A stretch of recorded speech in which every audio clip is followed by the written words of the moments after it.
Hey everybody, this is herculespetix, founder, curator, docent, and gift shop employee of the herculespetix Academy of Comic Book Studies. Today we're going to be looking at Wild Animals #1, a comic book from 1982 published by Pacific Comics. And this is kind of a weird comic for Pacific Comics to publish. They published Captain Victory and Star Slayer and all these great Bruce Jones titles. But they decided to publish a funny animal comic. Now, if they did this 6 years earlier, it would have been kind of a smart choice. There actually was a funny animal mini comic boom due to Howard the Duck. So pretty much in 1975, there was a bunch of undergrounds with funny animal themes.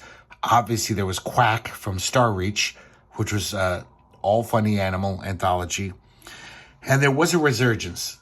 It quickly went away, though. Definitely by 1982, it was the fad was over.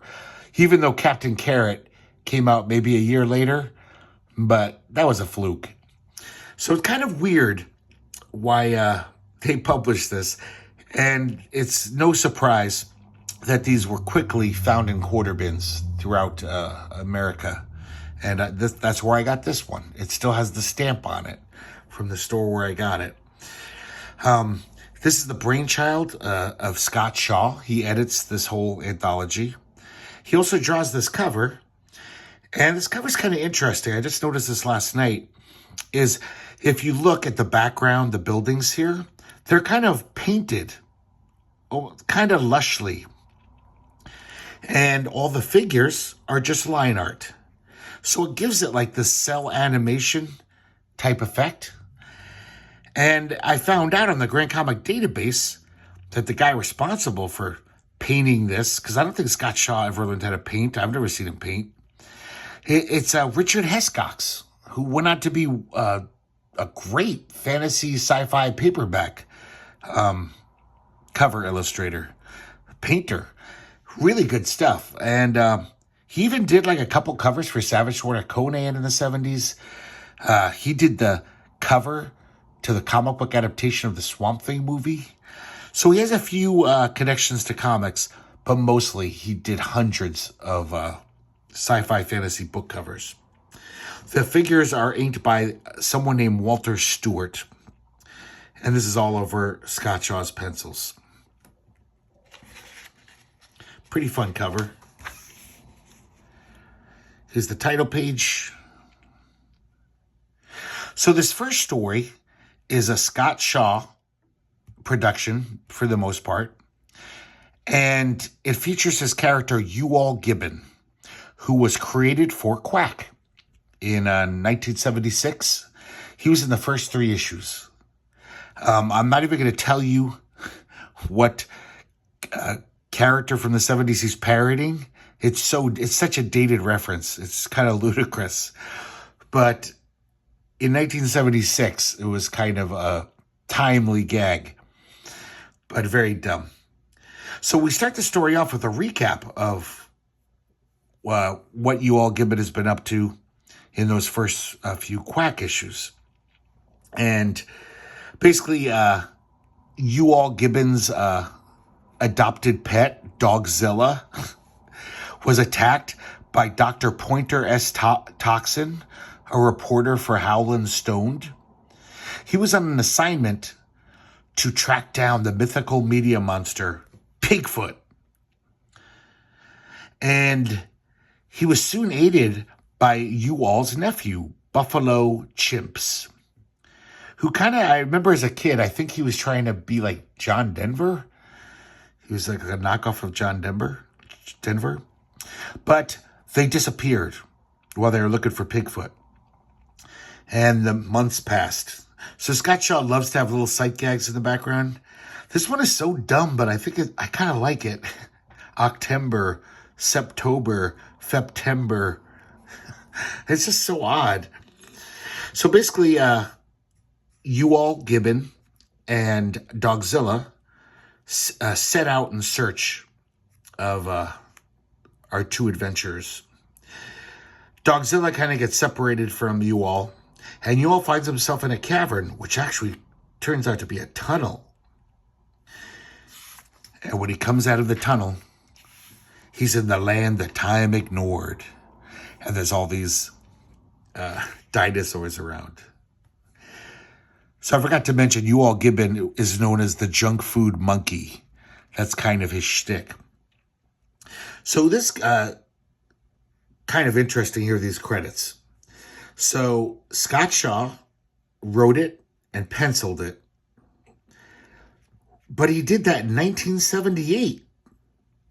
In 1982, this guy R. Lester inks it and Gordon Kent colors it. Turns out, according to Grand Comic Database, R. Lester is Joshua Quagmire of Cutie Bunny fame, which was a black and white comic from Aardvark Vanheim in the early to mid 80s. But so this leads me to believe I have a theory behind where this comic came from, because all the stories in this anthology are copywritten 1977 or 1978. It's almost like he had this anthology ready to go almost ready to go in 1978, but he never published it. Now, Ewald Gibbon appeared in the first 3 issues of Quack, which ran from 76 to 77. So he has the sequel to the last story appeared in Quack 3. Why didn't it appear in Quack 4, 5, or 6? I think Scott Shaw must have had a falling out with Mike Friedrich of Starreach. And basically took a little time, asked his buddies to help out, and he tried to make a rival, funny animal, kind of ground level comic. And it's the only reason that could explain why this whole comic was sitting on the shelf for 4 or 5 years. So I've never read anything about that. Just a total theory that popped in my head. I gotta say, I just love Scott Shaw's cartooning. It's just so classic. Like, you know that this guy grew up watching Hanna-Barbera cartoons religiously, which he did. And it just has this like total fun style to it. I just like looking at it. A lot of his jokes are pretty corny, as we shall see. But I think his cartooning is really fun. I like the sequence of panels of his expressions. He gets eaten by a Tyrannosaurus Rex. So he lights a pipe and starts puffing on it. And the T-Rex sneezes him out, and he's saved. So Scott Shaw loves to have these goofy little sight gags in the background. It says Pellucidar, 50 kilometers. We see Turok and Andar. Honker not notice us. We see Dino from the Flintstones. We see Devil Dinosaur. And then all of a sudden, this guy pops up, Lord Lizard, who's like a reptilian Tarzan doppelganger. And we see his origin story. He was basically raised by dinosaurs. And now he's their protector. Meanwhile, we see Toxin, Pointer S. Toxin, and Ewald's nephew. They've been captured by the pig feet. I don't know how to say the plural. Pigfoots? Pig feet? I guess there's a bunch of them. But it turns out that they're really captured by the Japanese monster movie maker Toshiro Babuni. Yes, Toshiro Babuni. So dumb. But I'm kind of smiling right now. I kind of have a soft spot for stupid parody shit like this. So apparently Toshiro has this giant ape robot he calls King Kitch. And he's going to make movies in the land that time ignored. It'll cut the special effects budget by a lot because there's dinosaurs there already. And he plans to sacrifice them in the morning. But then Lizard Lord and you all show up. And they free our 2 adventurers. And as they're about to escape, one of the Pigfoots conk them on the head.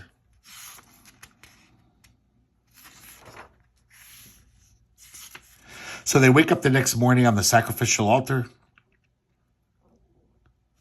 And Luckily, right around then, Dogzilla finally shows up. And Dogzilla frees him. And then begins an epic battle with King Kitch. Man, I wish this went on for 8 pages. Not really. But just, oh man, I just love this cartooning. This is totally fun. So King Kitch, Fritz is out. And our heroes escape back to civilization. And that's the end of that story. I think that's the last you-all Gibbon adventure of all time, I'm pretty sure. This next story is Clark the Collector and the No-Luck Duck. And this is written and drawn by George Erling.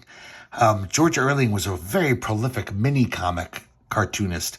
He did a bunch of titles in the late 70s and early 80s, always in this really fun anthropomorphic style. He had a great style, very like old-time cartoony, very just a really nice style. You could tell his bug characters from a mile away. So we see these two comic collectors, Clark and his buddy, and they see a real live funny animal in person. They're kind of blown away because they love reading comics. So they talk to the guy, and he's all crying in his beer. And he's like, yeah, my career is shot to hell.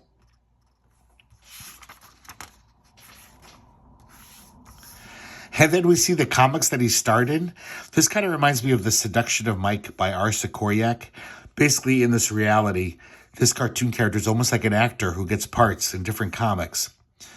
Animal Heap Comics, Barnyard Bog, which is like a swamp thing. Some sci-fi title, a romance title. I really like this page. That's some fun stuff. So I guess all of his comics flopped and were canceled after a few issues. So they basically say, maybe you should just be yourself. Clear away all the hype and gimmicks.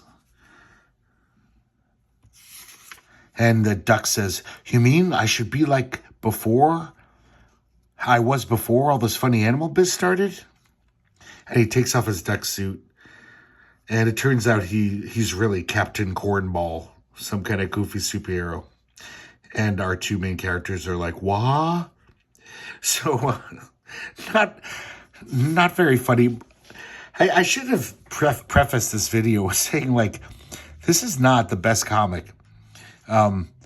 It's a lot of the stories are pretty goofy and not that great.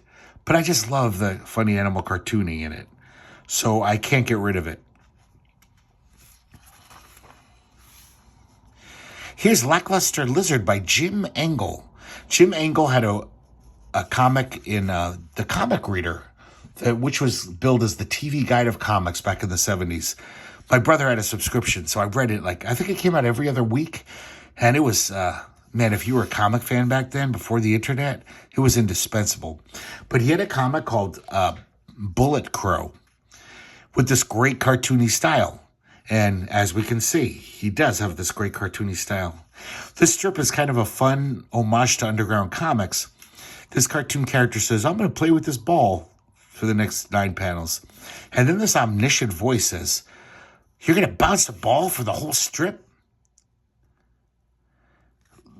Man, you're totally pissing on the ghosts of all the great underground cartoonists. You shouldn't be doing harmless crap like that. You should start swearing. And he does the little, fake cartoon swearing. And the voice says, that's Beetle Bailey swearing. I mean, the real thing. Be vulgar. And then he looks over at the artist. We can't see him. And he says something about, what's with the eye makeup and the dress? And if you read these word balloons or captions for his omniscient voice, by the diction and that clue, you kind of get who the cartoonist is. And he hands him this very Von Baudet costume. He says, put it on. And I guess it works because Daisy Duck shows up and starts flirting with him. Man, that's a pretty good Von Baudet imitation. It's pretty nice. Next, we have Bronte by Larry Gonick of Cartoon History of the Universe fame. This is Ducky Duckbill in orange sauce. And man, I forgot about this. But it's really nice to see Larry Gonick just drawing these kind of funny dinosaurs. But look at this one. Some of them are very well drawn. But Ducky Duckbill is kind of a funny dinosaur. And he's friends with Bronte. And I guess he's been dating Alice Saurus. And it's kind of a weird situation because she has a husband.